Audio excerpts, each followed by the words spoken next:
Quando Jesus nasceu, veio a princípio com a missão de salvar o seu povo, os judeus. Confira. Ela dará à luz um filho e lhe porás o nome de Jesus, porque ele salvará o seu povo dos pecados deles. Mateus 1:21. Por isso o Senhor envia os discípulos só aos judeus. Confira. A estes 12 enviou Jesus, e ordenou-lhes, dizendo: Não ireis aos gentios, nem entrareis em cidades de samaritanos, mas ide antes as ovelhas perdidas da casa de Israel. Mateus 10:5-6. Até aquele momento o Senhor ministrava somente para os judeus e naturalmente iria comemorar a Páscoa judaica. Confira. Ora, a Páscoa, festa dos judeus, estava próxima. João 6:4. Os próprios discípulos queriam saber do Senhor onde ele iria comer a Páscoa. Confira. No primeiro dia dos pães asmos, vieram os discípulos a Jesus e lhe perguntaram: Onde queres que te façamos os preparativos para comeres a Páscoa? Mateus 26:17.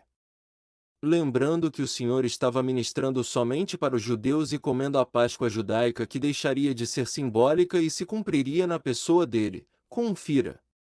E, tomando um pão, tendo dado graças, o partiu e lhes deu, dizendo: Isto é o meu corpo oferecido por vós, fazei isto em memória de mim. Lucas 22:19. O Senhor manda os discípulos judeus fazerem em memória dele, mas só podemos fazer algo em memória de quem está morto. Ele ressuscitou, está vivo, agora, não só os judeus, mas a sua igreja ceia com ele espiritualmente, não com símbolos, mas de verdade. Confira. Eis que estou à porta e bato. Se alguém ouvir a minha voz e abrir a porta, entrarei em sua casa e cearei com ele, e ele, comigo. Apocalipse 3:20. Agora seamos com o Cristo ressuscitado, devemos lembrar dele desta forma e não da sua memória. Confira. Lembra-te de Jesus Cristo, ressuscitado de entre os mortos, descendente de Davi, segundo o meu Evangelho. 2 Timóteo 2:8. Lembrando do Senhor ressuscitado, iremos cear em espírito e em verdade. Agora, por que o apóstolo Paulo ministrou a ceia em Corinto? Confira. Primeiro, porque eles eram crianças na fé, assim lhes deu leite. Leite vos dei a beber, não vos dei alimento sólido, porque ainda não podíeis suportá-lo. Nem ainda agora podeis, porque ainda sois carnais. 1 Coríntios 3:2. Segundo, havia contendas entre os Corinto por causa de costumes, sábados, véu, comida, bebidas e dons. Confira. Pois a vosso respeito, meus irmãos, fui informado, pelos da casa de Cloé, de que há contendas entre vós. 1 Coríntios 1:11. A maioria das denominações aboliram alguns desses costumes como havia em Corinto, mas por que ainda mantém a ceia e o dízimo? Terceiro, o apóstolo afirmou que não era a ceia que eles comiam por causa da confusão. Confira.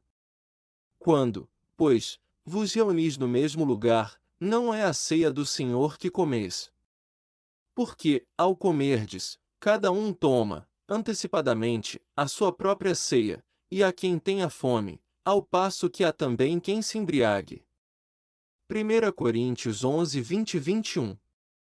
Em Corinto havia fartura para não haver necessitados, não era um farelo de pão e copinho de suco, imitação da hóstia católica. A ceia é espiritual, confira. Lançai fora o velho fermento, para que sejais nova massa, como sois, de fato, sem fermento. Pois também Cristo, nosso Cordeiro Pascal, foi imolado.